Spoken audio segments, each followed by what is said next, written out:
होती, म्हणजे त्या vocal cords they just about to get damage completely. मग मला मालिकेतनं रजा घ्यावी लागली.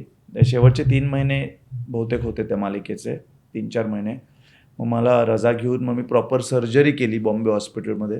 मराठी अभिनेता नकुल घाणेकर सध्या स्टार प्रवाह वाहिनीवरील ठरलं तर मग या मालिकेत सचिनची भूमिका साकारतोय. यापूर्वी अभिनेत्यानं काही मालिकांमध्ये काम सुद्धा केलंय. त्यापैकी एक मालिका म्हणजे गाथा नवनाथांची. या मालिकेला प्रेक्षकांचा चांगला प्रतिसाद मिळाला. मात्र या मालिकेदरम्यान अभिनेत्याला आवाजासंबंधी एक आजार झाला होता आणि त्यावर शस्त्रक्रिया सुद्धा करावी लागली होती. इट्स मज्जा ओरिजिनल्सच्या बिहाइंड द फेम या पॉडकास्टमध्ये याबद्दल त्याने सविस्तर सांगितलंय. तर तो नेमकं काय म्हणाला हे जाणून घेण्यासाठी हा व्हिडिओ शेवटपर्यंत नक्की पहा. शूटिंग आणि क्लासेस हे एवढं झालं की माझा आवाज पूर्ण गेला माझा आवाज. म्हणजे मी बोलू शकत नव्हतो, आवाजच येत नव्हता. मग एका पॉइंटला मला भीती वाटली. मी म्हटलं की काहीतरी केलं पाहिजे. तर माझी एक स्टुडंट आहे ओरपा म्हणून, ती ENT सर्जन आहे. तिला मी म्हटलं की बॉस काहीतरी गडबड आहे. आणि मी दरवेळेला गरम पाण्याच्या गुळण्या करून शूट करत होतो. म्हणजे सकाळी प्रत्येक सीनच्या आधी गरम पाण्याच्या गुळण्या करायच्या आणि प्रत्येक सीनला स्पॉट दादांकडनं गरम पाणी मागवायचं. गरम पाणी प्यायल्यावर थोडासा आवाज सुटायचा आणि मग मी बोलत होतो. आता शेवटचे जे एपिसोड जर तू बघितलेस माझे, सगळ्यात माझा आवाज कम्प्लीट गेलेला आहे.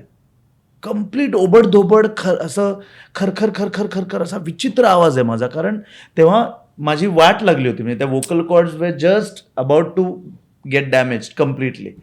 मग मला मालिकेतनं रजा घ्यावी लागली. शेवटचे 3 महिने बहुतेक होते त्या मालिकेचे, 3-4 महिने. मग मला रजा घेऊन मग मी प्रॉपर सर्जरी केली बॉम्बे हॉस्पिटलमध्ये.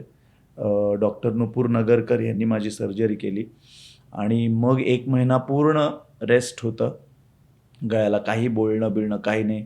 त्यामुळे क्लासेसला मी असं शिकवत होतो. आणि ऑडिशन वगैरे देण्याचा प्रश्नच येत नाही, कारण आपल्याला बोलावं लागतं, ॲक्टर्सना बोलावं लागतं. मग बंद झालं सगळं ऑडिशन. मग 1 महिन्यानंतर मग मी बोलू शकलो. मला हळूहळू ते व्हॉइस थेरपी, मग हळूहळू. आणि मग मला डॉक्टरने सांगितलं होतं सर्जरीनंतर एखाद वेळेस थोडासा आवाज बदलू शकतो. मी बोललो व्हॉट. मी बोललो मला असाच हवा आहे आवाज, जो काय असेल तर मला हाच आवाज हवा आहे. त्या म्हणाला हो, पण असं नाही सांगू शकत, ती अतिशय मायन्यूट सर्जरी आहे तुमच्या वोकल कॉर्ड्सची, एखाद वेळेस बदलू शकतो. तर म्हटलं देवाचं नाव घे आणि तू ऑपरेशन थिएटरमध्ये जा बाबा, असं मी स्वतःला सांगितलं. लकीली काही आवाज नाही बदलला, पण आवाज पूर्ववत झाला माझा. आणि आता मी मोठ्या आवाजात पुन्हा ओरडू शकतो, अलख निरंजन म्हणू शकतो, त्याचा काही इश्यू नाहीये. क्लास घेऊ शकतो. आणि आता त्याच्यानंतर मी 2 सिरियल्स पण केल्या. So everything is. पण मला तुझा आधीचा आवाज नाही आठवते. सो सेम आहे. बदलला नाही. म्हणजे तू जो इंटरव्ह्यू माझा घेतला होता तो आधीचा आवाज होता गणपतीचा, तोच आवाज आहे माझा.